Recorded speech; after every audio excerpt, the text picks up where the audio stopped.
I have been using the Samsung Galaxy Note 8 since 2018 and recently got the iPhone 11 Pro Max. I have intended to use the device as my primary while still keeping my 2.5 years old Note 8 as my secondary device. But I have often met with difficulties that were simply never there while I was using the Galaxy Note 8. So I thought I should make a video on the things that I could do on the Galaxy Note 8 for 3 years that was still missing on the latest iPhone even in 2020.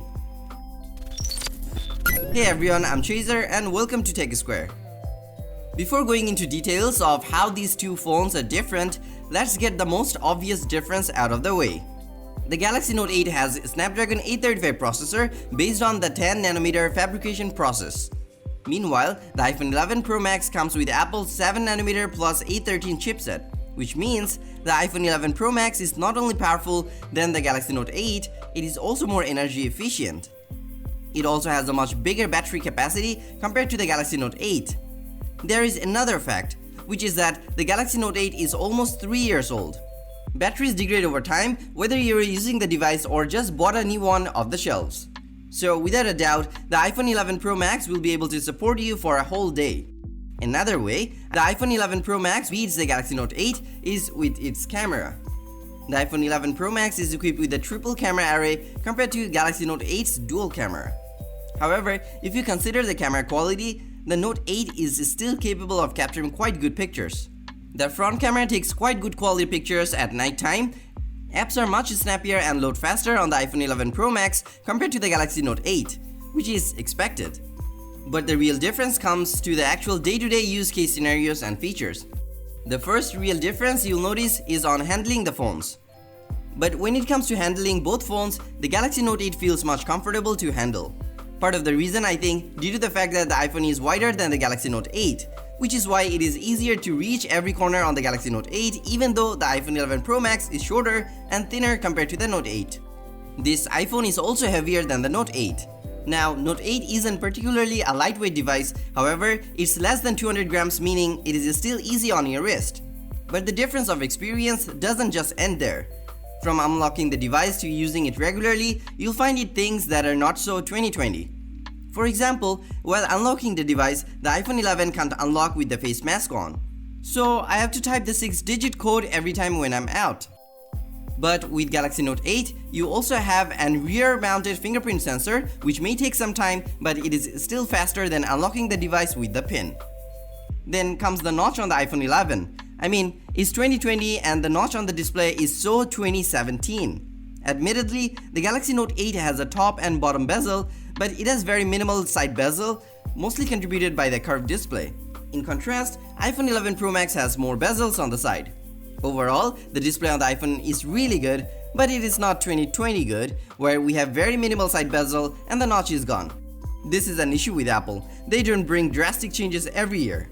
Instead, they make little changes here and there, and once they settle with the design, they continue that design even if consumers are not happy with the design.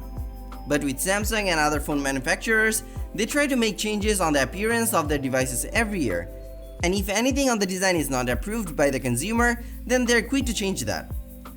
There are other differences as well, which is mostly contributed by the platform these two devices run on. Android and iOS are two different mature OS with lots of features on them.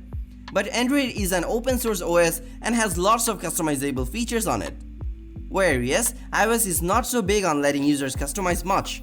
On Android, you can customize everything from your home screen wallpaper, icon layout, adding widgets, and many more. Whereas on iOS, the only customization you can make on the home screen is to change the wallpaper and rearrange the icons a little bit. Android also has an app drawer where you'll find all the apps installed on your device. Whereas on iOS, installed apps are arranged pages after pages and you have to swipe away to find out the app that you're looking for, which can be time consuming and frustrating as well. Android also had widgets for more than a decade now. Widgets allow you to learn important information at a glance. On Android, you can set up widgets at any size and put on any pages, while widgets on iOS are on Today View, which is not very convenient as you have to swipe right every time to look at them. Although with iOS 14, Apple is going to bring some changes in home screen customization, but from the beta preview, we can see those changes are still very iOS-like. For example, you can't just drag an icon or put it anywhere on the home screen. The icon will automatically fill up empty spaces on the left. The same goes for the widgets as well. To set a widget on the right, you have to fill up the empty spaces on the left. However, that's not the end. Android has better multitasking support with split screen and picture-in-picture mode. With picture-in-picture mode, you can play a video on top of, let's say, Notes app to take note. With a split screen feature, you can run two apps simultaneously by sharing the screen space between them. On iOS, you do not have that kind of option. Although Apple has decided picture-in-picture mode on the upcoming iOS 14, which will give some multitasking capability, but it won't be something like what you can get on the Galaxy Note 8 or any other Android device for that matter. On Android, users have the freedom to set default apps for every type of file, but that isn't available on iOS, which can be frustrating.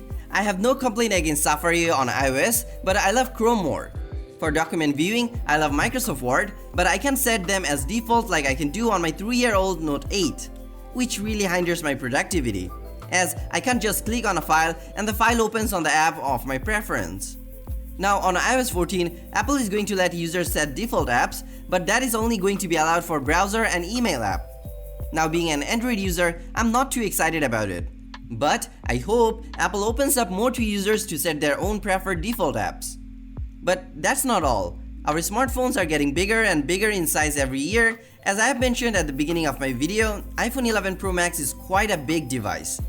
So I have been struggling while navigating through the apps. Part of the apps had navigation gestures, but this wasn't universal for all the apps through iOS like it is on Android. So often, I had to use both hands to navigate through apps, which in my opinion is a huge hindrance and really affected my productivity. If I go on, there are more things like the S Pen stylus on the Note 8, always on display and so on. But I hope you already got the point that I'm trying to make here.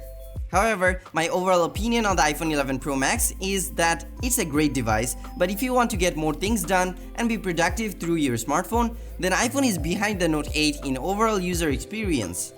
No doubt that the iPhone 11 Pro Max is faster and the apps are much snappier, but my 2.5-year-old Note 8 also runs the same app and the same games that the iPhone 11 runs. iPhone 11 Pro Max is an $1,100 phone, while you can find the Galaxy Note 8 on eBay at around $300. Although getting the Galaxy Note 8 would mean you won't get the official warranty anymore, and Samsung has stopped giving feature updates to that device. However, at $300, it is still quite good, and you can do more things on the Galaxy Note 8 than your iPhone 11 Pro Max.